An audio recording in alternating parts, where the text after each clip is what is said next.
What's going on, guys? Welcome back to the channel and another video. So if you've seen the last video I posted, we launched AVR Customs, and I want to give a huge thank you to all you guys. I sold way more than I thought I would, so I'm stoked about that. We pretty much sold all the charcoal shirts. There's like a couple weird, like extra small and maybe a 2XL. And then I still have some white and some black, and most of the stickers are gone as well. So huge thank you to all you guys supporting the channel. And I am working on getting some more shirts, hats, stickers, and maybe a few other things. So working on that right now. I'll definitely let you guys know when it's all up on the site and ready to go. So if you didn't see a couple videos ago, we had a couple issues we were fixing.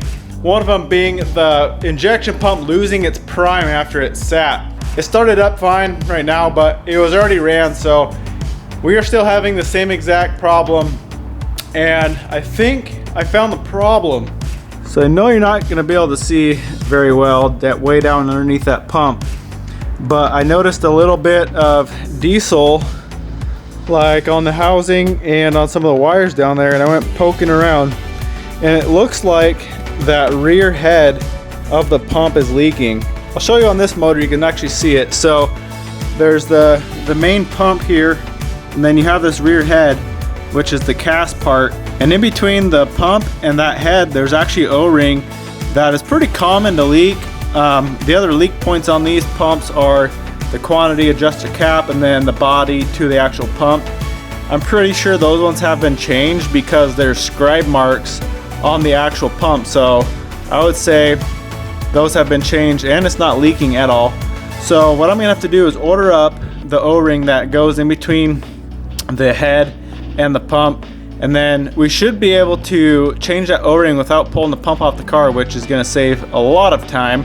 What you gotta do is just pull your injector lines off, pull the solenoid off, and you slide back the head just enough to get the O-ring in and out, and it should fix our leak.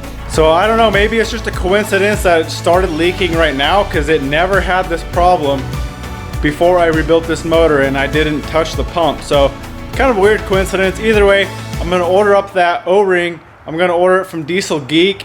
And you can also buy the whole reseal kit for these pumps on Amazon. It's a Bosch kit, it's like 20 bucks.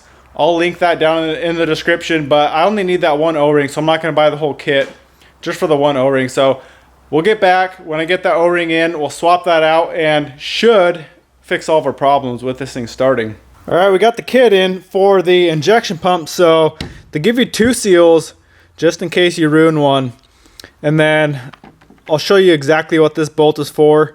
It's for when you slide the rear head off, and then a bunch of caps for the injection pump and the injectors to block it off so you don't get any dirt or anything in there. So basically what we got to do is pull the injection pump lines, pull obviously this upper radiator hose is in my way, so I'm gonna pull it off the radiator and just kind of tie it up out of the way. And then we got to pull that dipstick tube off to get access.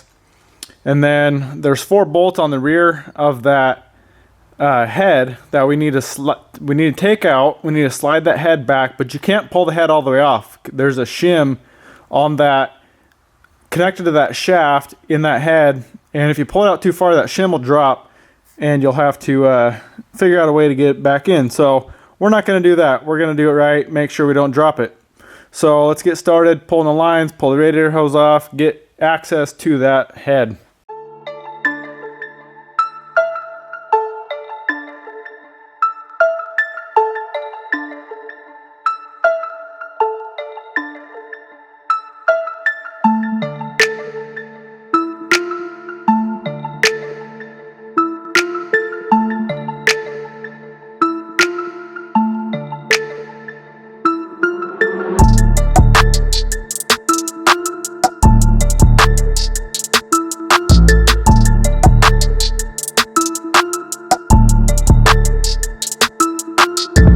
Alright guys, we got the lines off. We're most of the way there.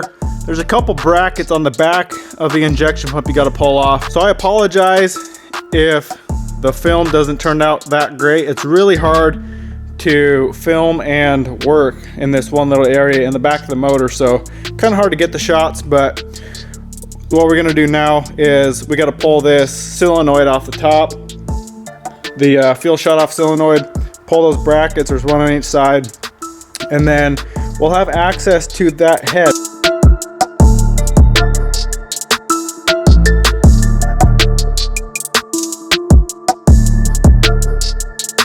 All right guys, so now what you want to do is there's this bolt with a little shoulder pin deal on it in the center of that head. You want to pull that out and get a drill bit that's just a little bit smaller so you can stick it in there, and you're going to want to rotate the engine, rotate the pump to where when you stick the drill bit in, it'll push out, and that's when you know you got spring pressure on your head, so that the internal shim inside that pump doesn't fall out when you pull that head back. So we're going to stick the drill bit in there.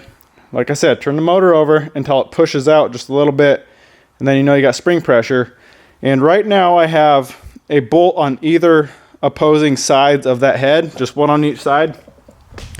And what you do with this one is it's a little bit longer, so you stick that in one of the open holes and you release that head, you pull that head out till it touches the head of this bolt, and then you'll have access to that O-ring. You don't want to pull that whole head off. Like I said, you want to pull it out. I'll show you exactly how far when I put this in, but you want to get the O-ring exposed so that you can pull it out and then slide the new one over the head.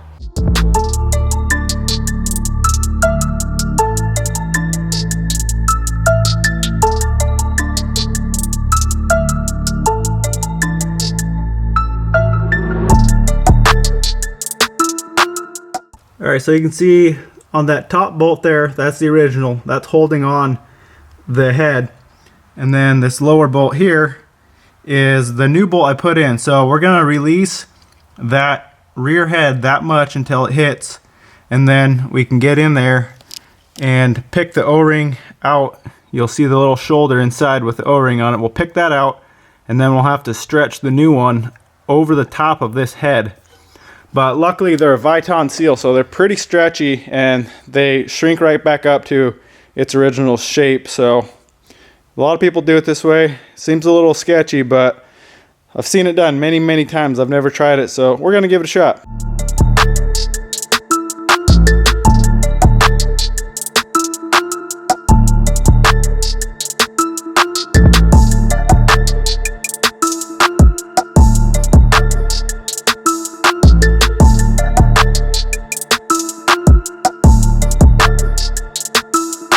Alright guys, so I backed that head off. You can see the O-ring in there. So we got to get that out.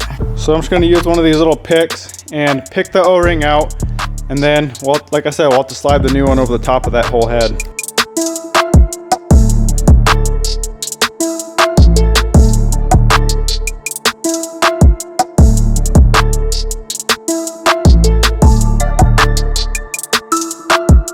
Alright guys, we got the O-ring out in 2 pieces, not too bad. So here's the new one. You want to grease it up, and then you also want to just get some duct tape or like painter's tape or something and wrap it around this head right here so that you don't potentially scratch or tear the new O-ring when you're sliding it over.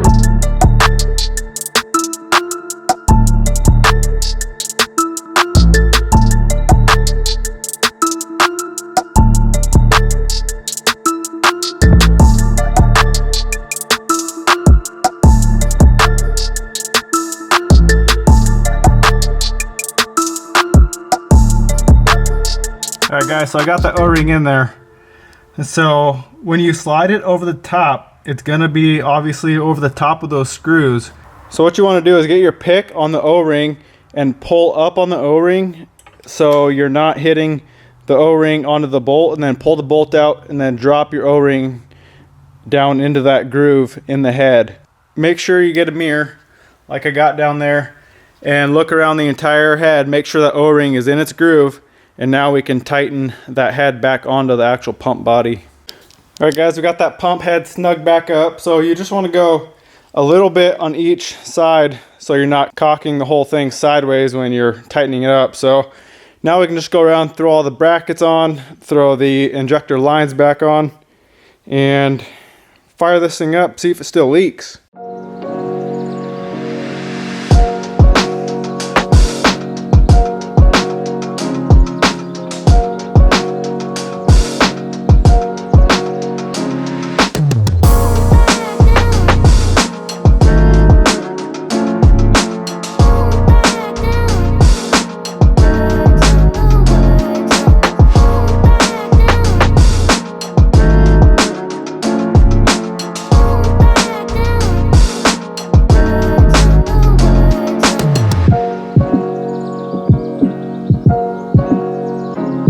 Alright guys, we got this thing all back together.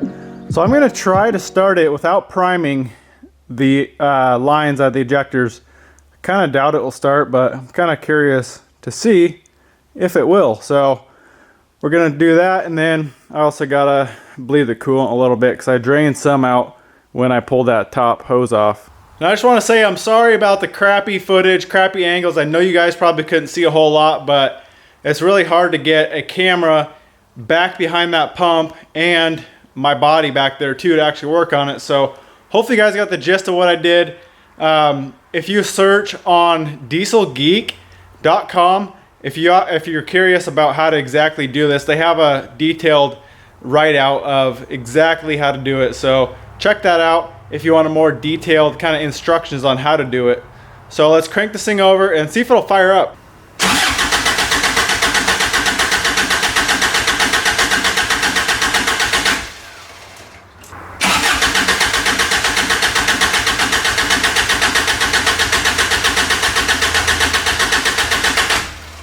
Well guys, that didn't work, so we're gonna have to bleed those injectors real quick. Last time it took like 2 seconds on each one and they were bled, so we'll do that and then we can get it to fire up.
Alright guys, fired right up. So far so good, no leaks. So we'll bleed this cooling system and then we can take it out, drive it, because last time before it would leak a little bit, but I couldn't see it out of idle. I'd go drive it and come home and it'd be dripping, just barely dripping out of that head.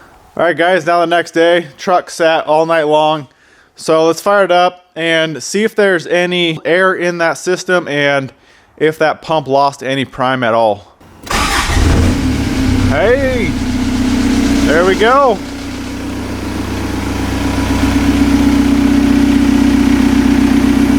Fired right up. So we still need to take it out for a drive, make sure there's no leaks. So that's what we're gonna do now.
All right, guys, I've put about another, I don't know, 20, 30 miles on this thing, and there still is no leaks out of that injection pump, so we should be good to go there. And I've also started it probably, I don't know, 3 or 4 times after sitting for a day or two, and it's fired right up, no problems whatsoever. So that seal fixed 2 of our problems, a leak and the pump coming unprimed. Basically, when you have a leak in your pump, it'll suck air into the system and basically drain the return line to the tank, and also the injection pump, it'll pull air into the injection pump, and then when you go to start it, it won't be primed, so you got to crank it for a little while until it pumps fuel back through the pump, and then it'll start. So glad we got that fixed. We got a couple other little problems we got to fix. This video is getting a little long, so I'm gonna cut it here. And when I get around to changing this oil, I got to get 500 miles. We'll change the oil, and I'm gonna wait till then to seal that pan back up. I got to pull that pan off and reseal it because somehow it's leaking just out of the front now, and it doesn't look like it's coming from anywhere above the pan level. It looks like it's coming from right out of the pan, and it's kind of even across the whole front. So I really hope it's not the front main seal. That would mean pulling the entire front end of the motor apart. So I really hope it's just the pan. But we'll pull that pan off and kind of see what's going on, reseal it, and hopefully that'll fix our leak. So I really hope you guys enjoyed the video. Hope you learned something. I did. You always learn something new when you're working on stuff, so I'm glad we fixed this issue. Hope you enjoyed the video. Give it a thumbs up, subscribe, and we'll see you in the next one.